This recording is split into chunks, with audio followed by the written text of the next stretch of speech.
Olá a todos, sejam bem-vindos ao Topless e neste vídeo nós vamos resumir a situação geopolítica no mundo e ver as principais atualizações no mapa no conflito entre a Ucrânia e a Rússia nas últimas 24 horas. Tivemos atualizações bastante interessantes e por isso vamos começar. E esta noite foi mais uma noite de ataques russos com drones do tipo Geran ou Shahed, os iranianos, que agora são produzidos no interior do território da Rússia. Tivemos vários ataques em várias cidades da Ucrânia e em Kiev. Tivemos relatos de explosões na noite de hoje. E por causa destes ataques da Rússia, o próprio Zelensky teve uma conversa com o presidente dos Estados Unidos da América, o Donald Trump, e o Zelensky disse que discutiram a situação da defesa aérea da Ucrânia e concordaram em que têm de trabalhar para melhorar esta capacidade de defender os céus da Ucrânia. Voltando aos ataques, fontes ucranianas relataram que aproximadamente 110 drones do tipo Geran entraram no espaço aéreo ucraniano para atacar o seu território. Relativamente aos números e à capacidade da Rússia em produzir estes drones, a própria inteligência ucraniana diz que num futuro próximo, daqui a 1 ou 2 meses, os russos serão capazes de produzir 1000 drones por dia. E refiro mais uma vez que isto são dados da própria inteligência ucraniana.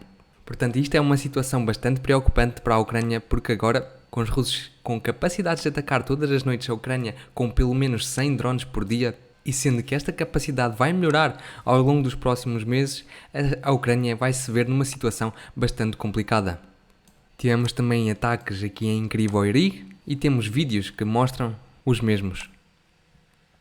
Está aqui um drone Shahed ou Geran que está a sobrevoar os céus da Ucrânia e vemos aqui imagens de explosões que resultaram deste ataque. E fontes relatam que, de acordo com o mapa de incêndios da própria NASA, foi atacado um depósito de munições e instalações militares que a defesa ucraniana utilizava. Vamos agora passar à situação no terreno e vamos discutir os avanços que tivemos no mapa durante as últimas 24 horas. E aqui no norte da Ucrânia, na direção de Sumy, a Rússia parou completamente o seu ataque contra as posições ucranianas. A linha da frente ficou congelada na configuração que vemos neste mapa aqui e a Rússia decidiu não avançar contra a segunda linha de defesa dos ucranianos nesta região, que passa ao longo destas aldeias que vos estou aqui a mostrar. E atrás destas aldeias situa-se uma floresta enorme que serve como uma enorme fortificação para os ucranianos neste território. E portanto os russos decidiram parar a sua ofensiva nem sequer chegando perto desta segunda linha de defesa. Mas, muito provavelmente, a Rússia vai iniciar outro ataque nesta região. E como sabemos, a Ucrânia já tentou múltiplas vezes atacar o território da Rússia nesta região, aqui ao lado, mais ao oeste da cidade de Sumy, e os ucranianos de facto conseguiram ocupar posições aqui no próprio território da Rússia. Mas os russos ainda não conseguiram expulsá-los, e há fontes que relatam que a Rússia está para iniciar uma nova ofensiva nesta direção.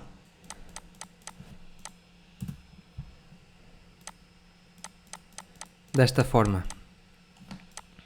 E fontes relatam que a Rússia está a trabalhar numa zona aqui de segurança, que a Rússia tanto referiu, e muitas fontes acreditam que esta zona de segurança vai passar aqui por estas aldeias e por estes territórios que eu vos estou agora a desenhar. Muitos acreditam que a Rússia vai tentar uma incursão na Ucrânia neste território para conseguir conectar com os seus avanços aqui ao norte da cidade de Sumy. Vamos avançar. Na frente de Vovchansk não tivemos nada de especial, apenas ataques regulares. E temos aqui as imagens de um resultado de um ataque por parte da Ucrânia contra as instalações da Rússia. Vemos aqui a destruição que resultou deste ataque e fontes russas referem que se tratou de um negócio civil, portanto ainda não sabemos o que se situava nesta região, mas os russos referem que a Ucrânia atacou civis nesta zona. Vamos avançar. E como discutimos ontem, a Rússia começou uma nova ofensiva aqui no nordeste da Ucrânia e conseguiu ocupar aqui vários territórios. Muitas fontes referem que a Rússia quer conectar os avanços aqui a norte com os avanços aqui a este, e mais fontes referiram que a Rússia continua a avançar nesta direção. Temos já relatos de fontes neutras que referem os avanços da Rússia e muitos também acreditam que a Rússia vai tentar conectar estes dois avanços de ambos os lados, passando aqui pela cidade de Grigorievka, a aldeia de Grigorievka, Kolodyazne e aqui mais a este. Vamos ver qual é a estratégia da Rússia nesta direção e qual é o principal objetivo. Para já ainda não sabemos qual é o principal objetivo dos russos nesta direção, mas nos próximos dias e nas próximas semanas vamos descobrir. Vamos avançar. Na frente de Kupiansk não tivemos nada de especial nas últimas 24 horas, apenas ataques regulares, tanto do lado da Ucrânia como do lado da Rússia. Vamos avançar mais para sul e aqui a cidade de Kramatorsk foi também atacada por drones e por mísseis durante as últimas 24 horas. Temos aqui as imagens que confirmam a destruição de algum objeto. E vamos aqui à direção de Konstantinovka, onde temos atualizações bastante interessantes.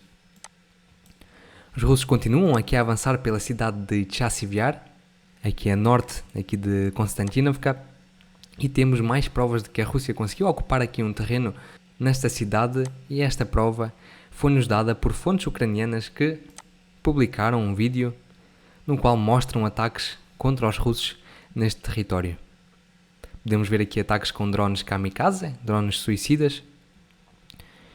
E, portanto, temos já a prova de que a Rússia conseguiu avançar e conseguiu ocupar estes terrenos todos nas últimas 24 horas. Além disso, ainda durante o dia de ontem, o Ministério da Defesa da Rússia referiu que os russos conseguiram ocupar aqui a aldeia de Prechenya. Esta informação foi-nos avançada pelo próprio Ministério da Defesa da Rússia, portanto nós colorimos aqui esta zona a vermelho e isto é uma surpresa para todos. Porque nesta região as linhas ucranianas de defesa estão situadas de tal forma que são para prevenir os ataques dos russos aqui de este. Portanto, as linhas ucranianas nesta zona situam-se desta maneira. E estas linhas de defesa estão preparadas para um ataque, para defender um ataque por parte dos russos aqui de este, da direção este, pela aldeia de Dilivka, aqui ao longo desta estrada e depois em direção à cidade de Konstantinovka. Mas nós vemos que agora os russos conseguiram avançar a norte destas linhas de defesa e estas linhas não estão preparadas para suportar um ataque dos russos nesta direção. E portanto o que nós podemos esperar nas próximas horas e nos próximos dias é que os ucranianos comecem a evacuar todas as posições de defesa que se situam ao longo destas florestas, destas aldeias e destas linhas de árvores, em direção à cidade de Konstantinovka, onde os ucranianos vão tentar estabelecer mais linhas de defesa. Isto é o que eu acho que vai acontecer nos próximos dias, mas vamos ver como a situação se desenvolve. Mas se isto se confirmar e se tivermos de facto uma situação parecida, isto vai significar automaticamente que aqui a frente sul desta cidade vai automaticamente colapsar. E todos os ucranianos que agora se situam nesta localização, nestas trincheiras, nestas aldeias, vão ter de recuar também. E os russos vão conseguir ocupar todo o território que agora é ocupado pelos ucranianos. Isto é a minha opinião, mas vamos ver como a situação se desenvolve por esta área aqui. Se esta área cair, os ucranianos não vão ter hipótese de continuar a defender o território a sul deste lago, deste reservatório de água gigante. Vamos continuar.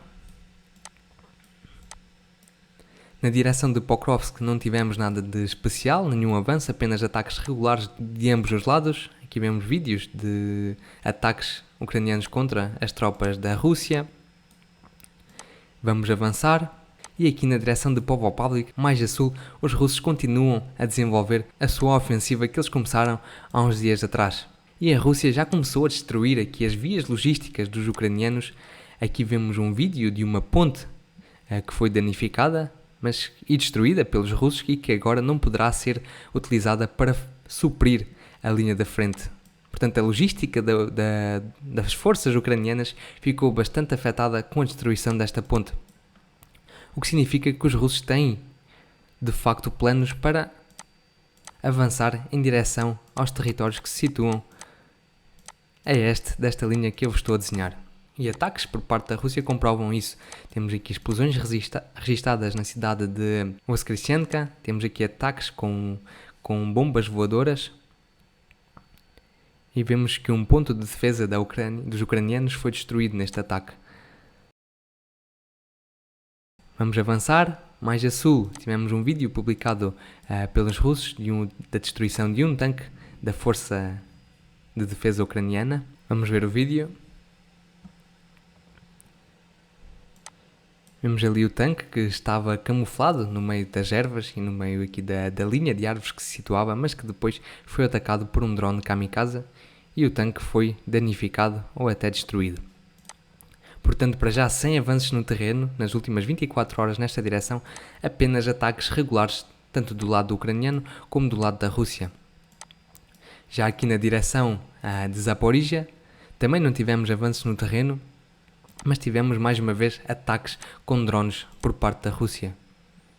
E estes drones iranianos, os drones Shahed, que agora são os Geran, que são produzidos na Rússia, estão a ser utilizados não só para atacar alvos no interior da Ucrânia, como na capital de Kiev e mais a oeste da Ucrânia, mas agora estão a ser utilizados ao longo da linha da frente e nos terrenos próximos à linha da frente. Vemos ali muitas explosões, muitos ataques com estes drones. E portanto a Rússia já não conta os drones que ela utiliza nos ataques contra as posições ucranianas.